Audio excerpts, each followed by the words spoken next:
हरे कृष्णा। बड़े बड़े गजराजों का चित्कार सुनकर कपिप्रवर हनुमान जी, जो उस समय कदली वन में रहते थे, समझ गए कि मेरा भाई भीमसेन इधर आए हैं। तब उन्होंने भीमसेन के हित के लिए स्वर्ग की ओर जाने वाला मार्ग रोक दिया। हनुमान जी ने ये सोचकर कि भीमसेन इसी मार्ग से स्वर्गलोक की ओर ना चले जाएं, एक मनुष्य के आने जाने योग्य उस संकुचित मार्ग पर बैठ गए। वह मार्ग केले के वृक्षों से घिरा होने के कारण बहुत शोभा पा रहा था। उन्होंने अपने भ्राता समान भीम की रक्षा के लिए ही यह राह रोकी थी।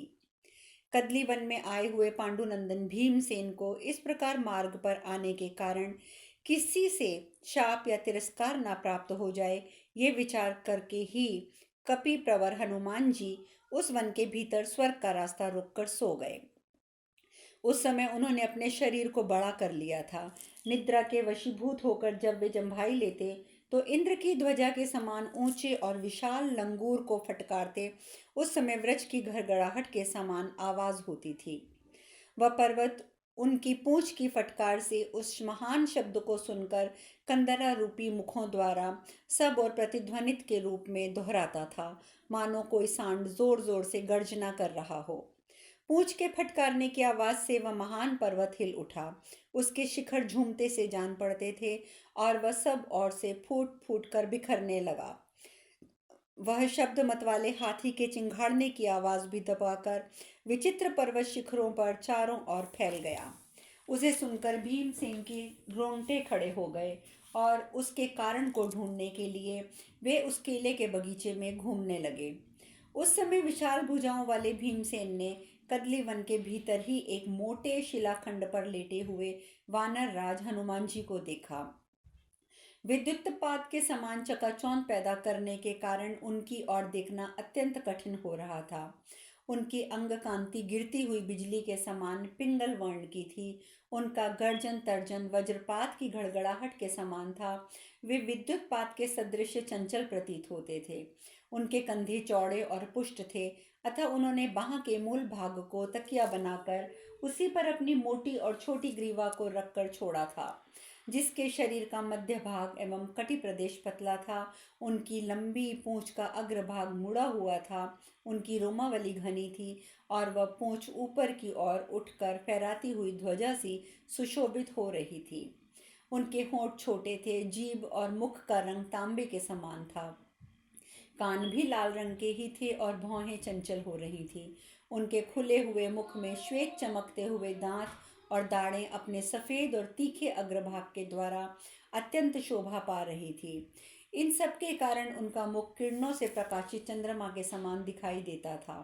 मुख के भीतर श्वेत दंतावली उसकी शोभा बढ़ाने के लिए आभूषण का काम दे रही थी। स्वर्णमय कदली वृक्षों के बीच विराजमान महातेजस्वी हनुमान जी ऐसे जान पड़ते थे मानो केसरियों के क्यारी में अशोक पुष्पों का गुच्छा रख दिया हो। वे शत्रुसूदन वानरवीर अपने कांतिमान शरीर से प्रज्वलित अग्नि के समान जान पड़ते थे और अपने मधु के समान पीली आंखों से इधर उधर देख रहे थे। परम बुद्धिमान बलवान महाबाहु भीमसेन उस महान विशाल वन में महाबली वनराज हनुमान जी को अकेले ही स्वर्ग का मार्ग रोककर हिमालय के समान स्थित देखकर निर्भय होकर वेग पूर्वक उनके पास गए और वज्र गर्जना के समान भयंकर सिंहनाद करने लगे।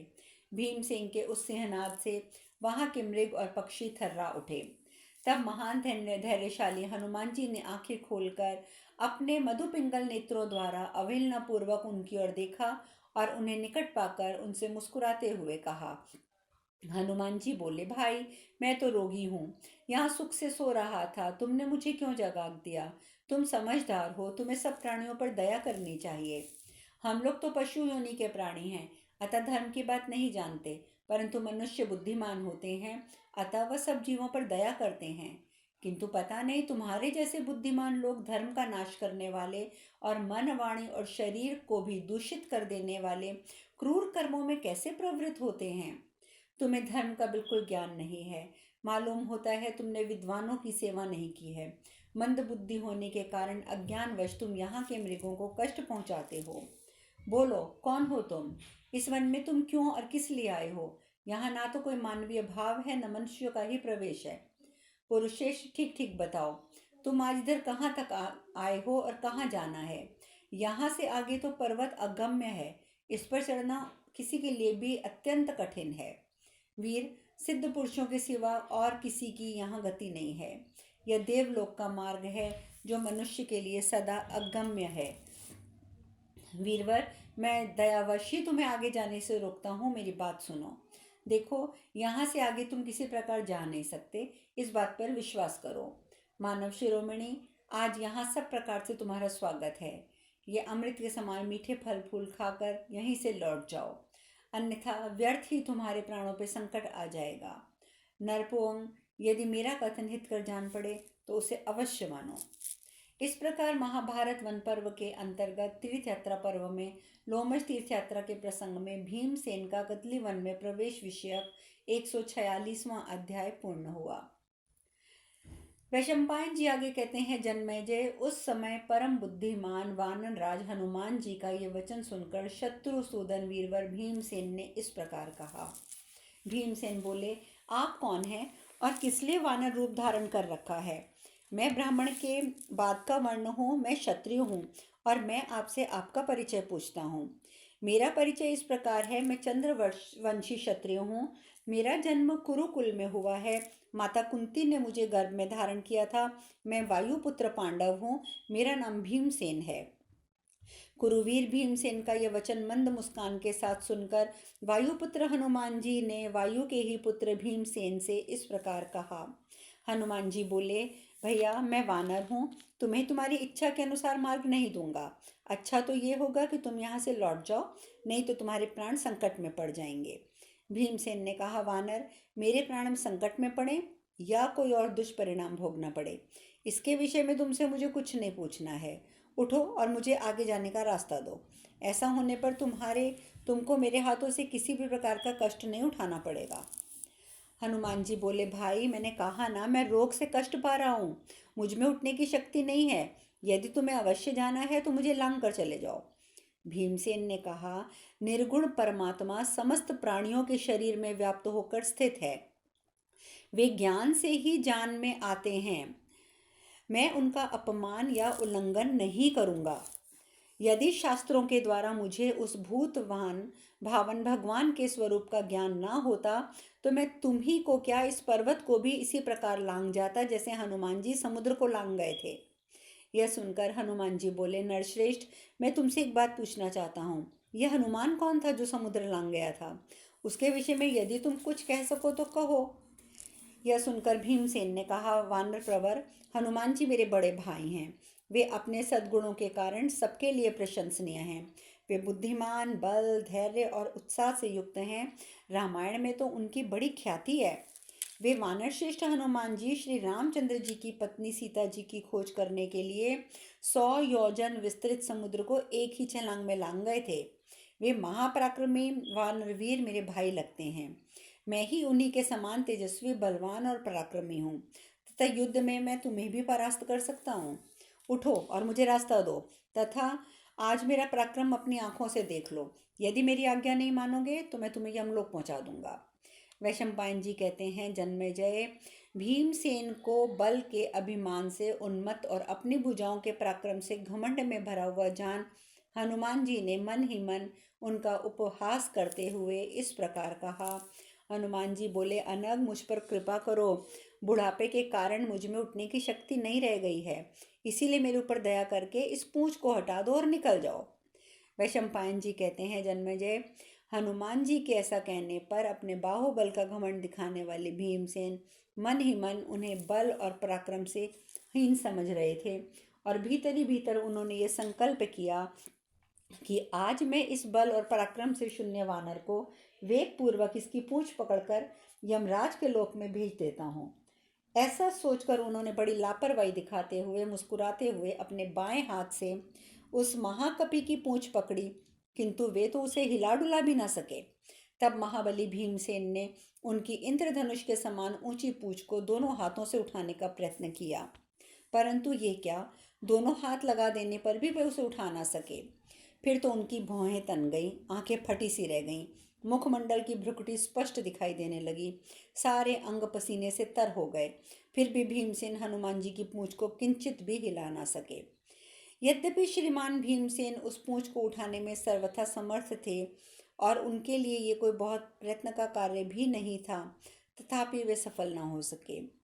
इससे उनका मुख लज्जा से झुक गया और वे कुंती कुमार भीम हनुमान जी के पास जाकर उनके चरणों में प्रणाम करके हाथ जोड़कर खड़े हो गए और बोले, कपिप्रवर, मैंने जो कठोर बातें कही हैं मुझे क्षमा कर दीजिए, मुझ पर प्रसन्न होइए। आप कोई सिद्ध हैं या देवता, गंधर्व हैं या गुहक? मैं परिचय जानने की इच्छा से पूछ रहा हूँ, बतलाइए। इस प्रकार वानर का रूप धारण करने वाले आप कौन हैं? महाबाहो, यदि कोई गुप्त बात ना हो और यदि वह मेरे सुनने योग्य हो तो कृपया करके मुझे सब बताइए। अनग, मैं आपकी शरण में आया हूँ और शिष्य भाव से पूछता हूँ, अतः बताने की कृपा अवश्य करें। यह सुनकर हनुमान जी बोले, शत्रुमदन पांडुनंदन, तुम्हारे मन में मेरा परिचय प्राप्त करने के लिए जो कौतूहल हो रहा है, उसकी शांति के लिए मैं सब बातें बताता हूँ विस्तार पूर्वक। सुनो। कमल नयन भीम, मैं वानर श्रेष्ठ केसरी के क्षेत्र जगत के प्राण स्वरूप वायु देवता से उत्पन्न हुआ हूँ और मेरा नाम ही हनुमान वानर है। पूर्व काल में सभी वानराज और वानर यूथपति जो महान पराक्रमी थे, सूर्यनंदन सुग्रीव और इंद्र कुमार वाली की उपस्थिति में सेवा में उपस्थित रहते थे। शत्रुसूदन भीम, उन दिनों सुग्रीव के साथ मेरी वैसी ही मैत्रपूर्ण मित्रता थी, प्रेम पूर्वक, जैसी वायु की अग्नि के साथ मानी जाती है। किसी कारण से कालांतर में आने वाले वाली ने अपने भाई सुग्रीव को घर से निकाल दिया। तब बहुत दिनों तक वे मेरे साथ कष्टपूर्वक पर्वत पर रहे। उस समय महाबली वीर दशरथ नंदन श्री राम, जो साक्षात भगवान विष्णु ही थे, मनुष्य रूप धारण करके इस भूतल पर विचर रहे थे। वे अपने पिताजी की आज्ञा का पालन करने के लिए पत्नी सीता और छोटे भाई लक्ष्मण के साथ दंडकारण्य में चले आए थे। धनुर्धरों में श्रेष्ठ रघुनाथ जी सदा धनुष बाण लिए घूमते रहते थे। अनग, दंडकारण्य में आकर वे जहाँ जिस स्थान पर रहा करते थे, एक दिन एक अत्यंत बलवान दुरात्मा राक्षस राज रावण, माया से स्वर्ण रत्न में विचित्र मृग का रूप धारण करने वाले मरीच नामक राक्षस के द्वारा नरशेष श्री राम को धोखे में डालकर उनकी पत्नी सीता को छल पूर्वक बलपूर्वक हल घर कर ले गया। इस प्रकार महाभारत पर्व के अंतर्गत तीर्थ यात्रा पर्व में लोमश तीर्थ यात्रा प्रसंग में हनुमान जी और भीमसेन का संवाद विषय के 147वां अध्याय पूर्ण हुआ। हनुमान जी आगे कहते हैं, भीमसेन, इस प्रकार स्त्री का अपहरण हो जाने पर अपने भाई के साथ उसकी खोज करते हुए श्री रघुनाथ जी जन्म स्थान से आगे बढ़े। उन्होंने शिम्योग पर्वत के शिखर पर रहने वाले वनराज सुग्रीव से भी भेंट की। वहां सुग्रीव के साथ महात्मा श्री रघुनाथ जी की मित्रता हो गई। तब उन्होंने बलि को मारकर किष्किंधा के राज्य पर सुग्रीव का अभिषेक कर दिया। राज्य पाकर सुग्रीव ने सीता जी की खोज के लिए 100 तथा हजार वानरों की टोली इधर उधर भेजी। नरश्रेष्ठ महाभावों, उस समय करोड़ों वानरों के साथ मैं भी सीता जी का पता लगाने के लिए दक्षिण की दिशा की ओर गया था। तदंतर गृज जातीय महाबुद्धिमान संपाति ने श्री सीता जी के संबंध में यह समाचार दिया कि रावण के नगर में वे विद्यमान हैं। भरतश्रेष्ठ, मगर और ग्रह आदि से भरे हुए समुद्र को पार करके रावण के नगर में देव कन्या के समान तेजस्वी जानकी नंदनी से मैं मिलने को पहुंचा। रघुनाथ जी की प्रियतमा विदेह राजकुमारी सीता देवी भेंट करके अट्टालिका, चार दीवारी और नगर सहित समूची लंकापुरी को जलाकर वहाँ श्री राम के नाम की घोषणा करके मैं पुनः लौट आया। मेरी बात मानकर कमल नयन भगवान श्री राम ने बुद्धिपूर्वक विचार करके सैनिकों की सलाह लेकर महासागर पर पुल बंधवाया और करोड़ों वानरों के साथ घिरे हुए वे महासमुद्र को पार करके लंका पर जा चढ़े। तदंतर वीरवर श्री राम ने उन समस्त राक्षसों को मार के युद्ध में समस्त लोगों को रुलाने वाले राक्षस राज रावण को भी भाई पुत्र बंधु बांधवों सहित मार डाला। तत्पश्चात धर्मात्मा, भक्तिमान और भक्तों और सेवकों पर स्नेह रखने वाले राक्षस राज विभीषण को लंका के राज्य पर अभिषिक्त किया और खोई हुई वैदेही श्रुति की भांति अपनी पत्नी का वहां से उद्धार करके महायशस्वी रघुनंदन श्री राम अपनी उन साध्वी पत्नी के साथ ही बड़ी उतावली के साथ अपनी अयोध्यापुरी लौट आए। इसके बाद शत्रुओं को भी वश में करने वाले नृपश्रेष्ठ भगवान श्री राम अवध के राज सिंहासन पर आसीन हो गए और उस अजय अयोध्यापुरी में ही वे रहने लगे। उस समय में कमल नयन श्री राम से मैंने ये वर मांगा, मधु शत्रुसूदन, जब तक आपकी ये कथा संसार में प्रचलित रहे तब तक मैं अवश्य जीवित रहूं। भगवान ने तथास्तु कहकर मेरी ये प्रार्थना स्वीकार कर ली।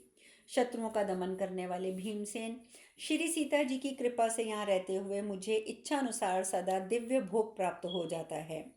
श्री राम जी के 11,000 वर्षों तक इस पृथ्वी पर राज्य किया, फिर वे अपने परम धाम चले गए। निष्पाप भीम इस स्थान पर गंधर्व और अप्सराएं वीरवर रघुनाथ जी के चरित्रों को गाकर मुझे आनंदित करते रहते हैं।